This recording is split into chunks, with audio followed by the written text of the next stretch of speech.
Hello there, my name is Tero Hannula and today we will do a backward pass for a neural network. I will be using GameCare Studio 2.3, so keep that in mind as there are some differences to older versions. Also, I'm not expert in the subject, so let me know if I got some mistakes. Now in previous video we made a forward pass, where a signal propagates from input layer through the network towards the last layer. You may already guess what happens in backward pass. Signal propagates in opposite direction, starting from last layer and going towards the first one. But what is the signal? Well, let's first take a step aside and talk about supervised learning. This type of machine learning uses labeled training data.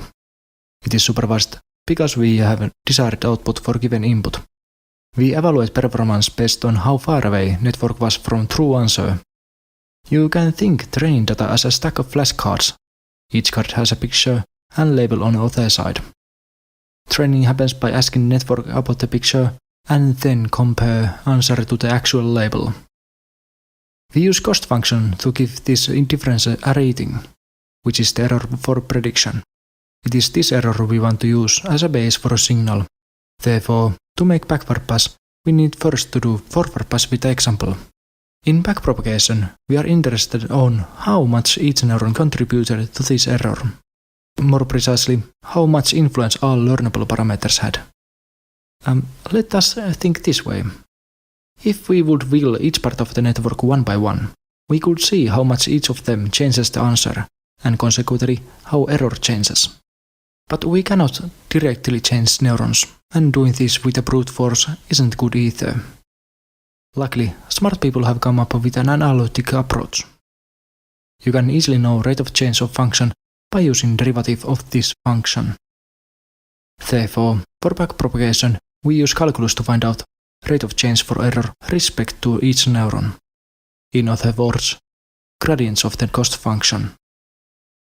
So I hope you were awake during math classes because we are dealing with a calculus, and we are writing derivatives by hand. Auto-differentiation system would be cool though, but that is out of scope of these videos.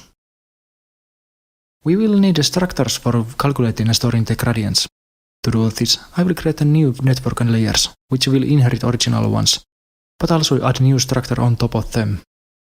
I will call these taped layers, because they record gradients. Now with the backward pass, we get to know how error is affected by each neuron.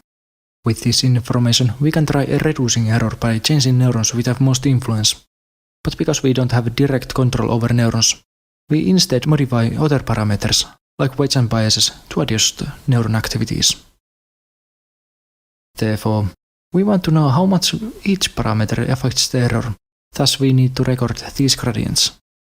As a design choice, the gradient tapes are cumulative, so we can calculate average gradients from several examples.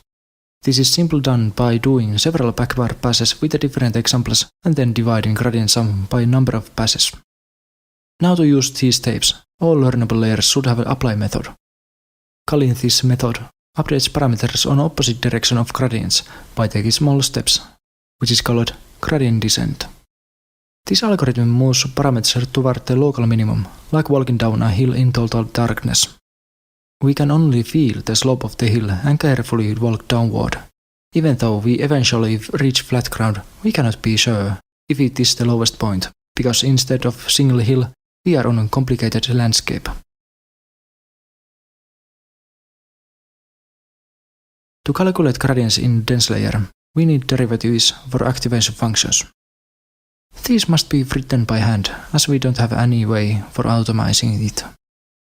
This can be error-prone, so it is good to double-check them by comparing results to approximate derivative. Like in previous video, derivatives for activation functions are stored in global array. Activation functions and their derivatives share numerator identifiers, which makes finding derivative easy, as it is simple an array lookup.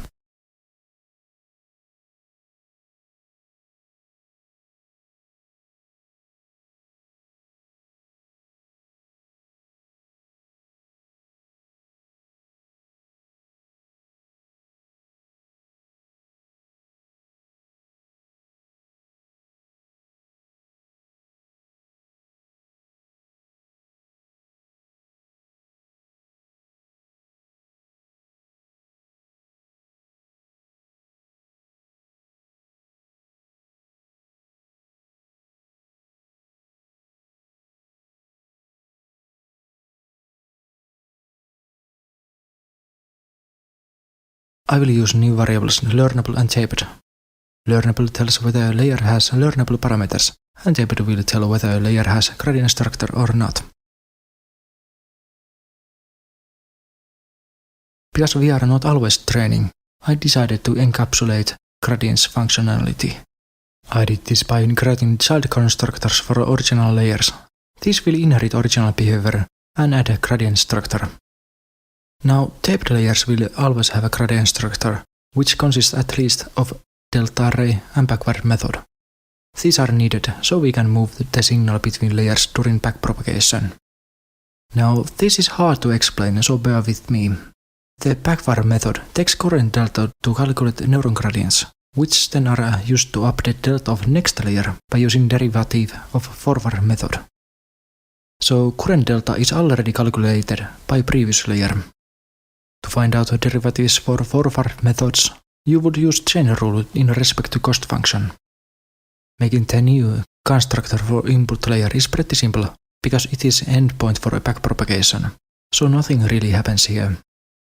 It only receives a signal but doesn't do anything with it, but because delta is temporal, it should be cleared after use.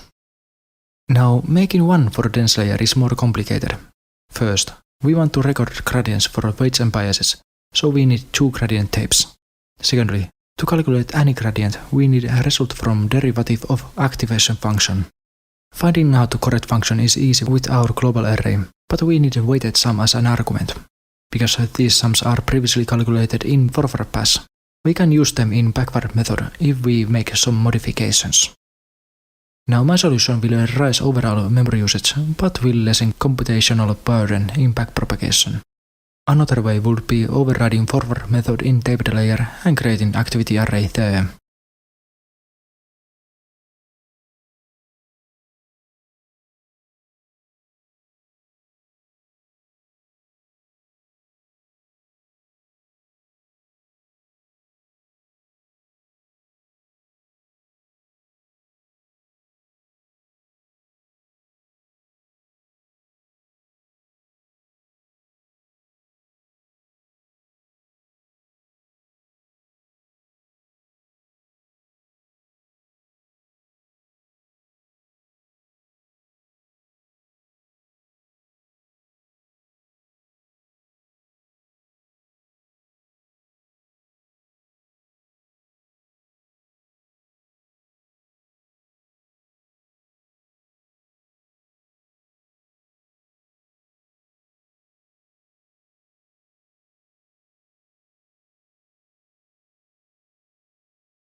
When we have weighted sum, we can calculate neurogradients in dense layer. This is done by multiplying delta with a result from activation derivative. After we have neuron gradients, we can do things we actually care about. Pass signal to next layer and calculate the gradients for learnable parameters. For the first part, derivative of forward method simplifies to doing weighted sums of neuron gradients. Second part is computing gradients for weights and biases. To get the weight gradient, we need to multiply neuron gradient with the input value. Gradient for bias is same as a neuron gradient, so we can just use it directly. These values are accumulated into the tapes. We count number of backward calls to later calculate average gradients. I decided to have a separate session counter for each layer, just in case we want to do something funny, which would lead counter from network being invalid divider. The apply method is used to update parameters with the gradient descent. The method updates parameters by taking small step in opposite direction of average gradient. This is meaningful only for learnable layers, so we don't need to create one for the input layer. Now, there are several optimizers for gradient descent, like Momentum, Nesterov and Adam. Because I stick with a simpler approach, we cannot implement these. Though currently our solution does implicitly support normal, stochastic and mini-batch versions of gradient descent.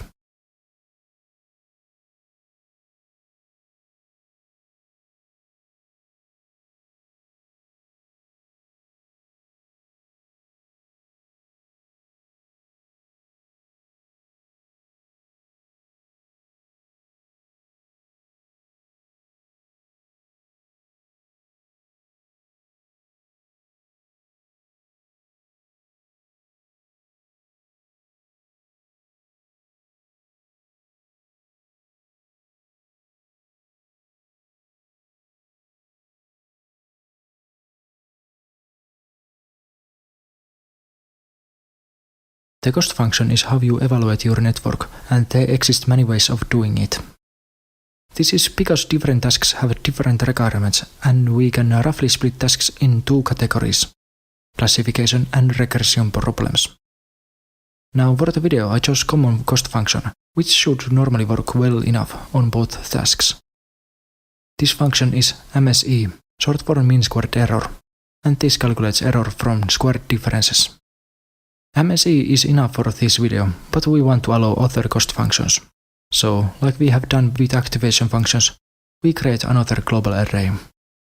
Now as a design choice, I wrote both actual cost function and its derivative within the same function. This means functions need 3 arguments: delta, prediction and target. So, at the same time we evaluate performance, we update the delta for last layer. This delta is the original signal for backpropagation.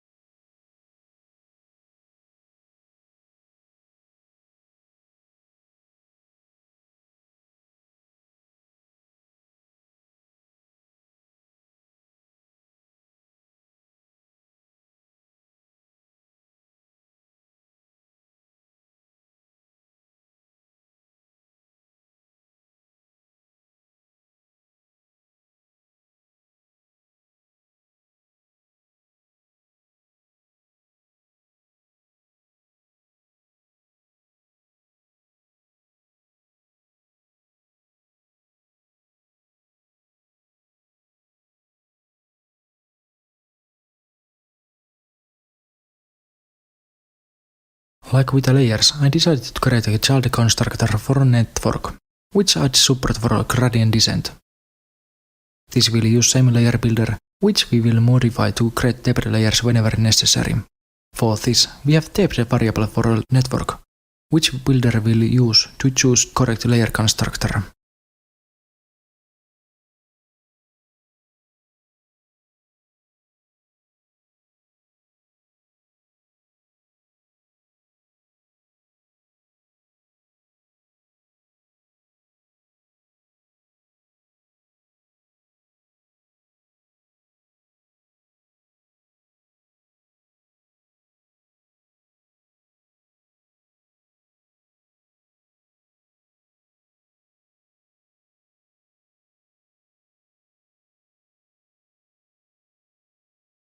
Now to use gradient descent, we need 3 methods in network: cost, backward and apply. To start backpropagation, you want to set up a delta values for a last layer with an error signal, which is done with a cost method.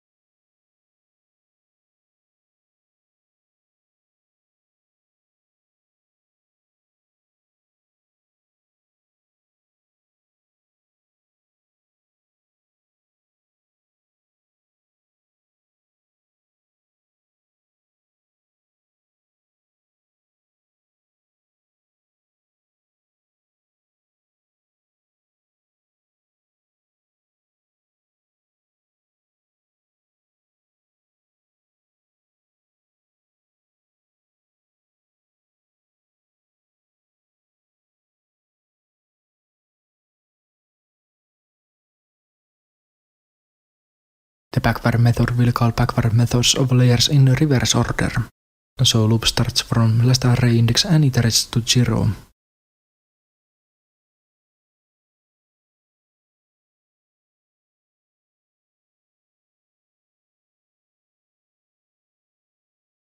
We keep number of backward passes, so it is easier to make patches. I return delta of first layer just for fun, which could be useful if user decides to chain networks together. The apply method is used to update learnable parameters with the gradient types. Here loop order doesn't matter because there isn't anything happening between layers. Also, we can skip all non-learnable layers.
I'm a general-purpose script neural command where I will store random functions, like neuron color and derivative approximator.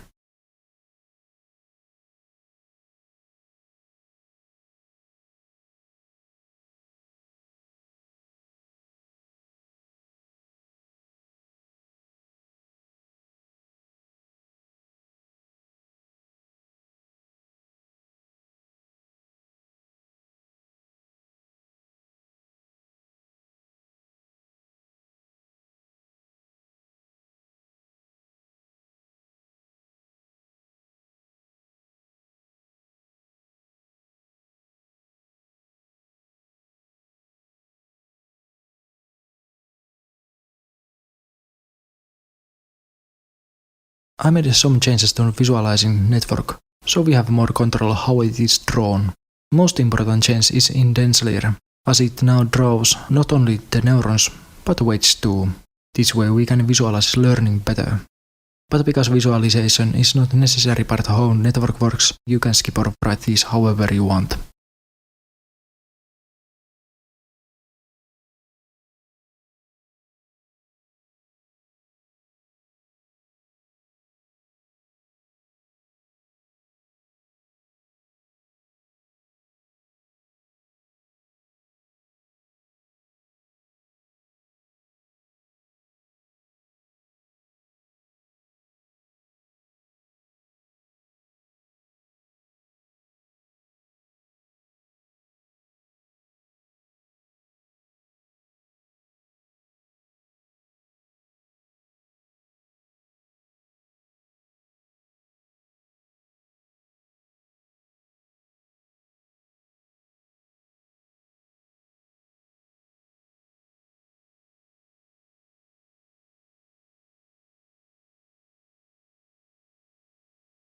To train with a gradient descent, you need to create neural network by using new constructor, but otherwise building is same as before. Training itself happens in 5 steps, which are repeated until the network predictions are good enough. First step is to pick an example. Second, make a prediction. Third, evaluate performance and get initial delta. Fourth step is backpropagate to get gradients. Now as a 5th step, either use apply to update parameters or repeat steps 1 to 4 with a different example. The last step makes it possible to use normal, stochastic and mini-batch versions of gradient descent. They differ how many examples are fed before using apply. Normal gradient descent would go through all available examples, so gradients are average of whole dataset. A stochastic version applies gradients after each example. Lastly, like name implies, mini-batch uses batches of examples. Taking batch size of whole dataset is same as doing normal gradient descent. The lines between neurons are weights. While we are training, you can see how their width and color change over time. I didn't visualize bias, but they are also being trained in gradient descent. Usually, you would have a dataset where examples are picked from, but you can also generate them on the fly, like I do in the video. Note, dimensions between example and network should match. Secondly, that output layer should be able to produce values that example has. So if example has output range -1 to 1, you should not use a ReLU in the output layer, because it cannot produce negative values. Now, sometimes network does not learn well. There can be many reasons, like network architecture, being too simple, or initial parameters were bad. Going back to hill example, the latter would be like starting on tall hill and then finding some flat area next to the peak and stop moving because we have found local minimum. Because we move in the darkness, we cannot know whenever we are stuck in areas like this. And this is one reason why parameter initialization is important. The gradient descent optimizers try to make this downwalking smarter, like momentum. This would be like a ball rolling down the hill. It won't immediately stop or change direction, which allows it to pass plateaus or even go against uphills. To recap, we have made backpropagation, which gives us gradients of learnable parameters of a neural network. These gradients can be then used to update parameters with a gradient descent. and this way network will make better predictions. This training method is part of supervised learning, so we need to have input-output pairs, which are used as examples. Now in some tasks we cannot provide examples, or we want the network to come up with a solution on their own. This is where unsupervised learning comes. We might not know what exact output should be, but we know how network should behave overall. In the next video, we will make a genetic algorithm. To put shortly, we have several competing networks, make offspring from best ones, mutate, and then let them compete again. This process is repeated until we are satisfied with the results. So that will be topic in the next video. See you then. Joten mukavaa päivän jatkoa sinne ruudun toiselle puolelle. Heippa!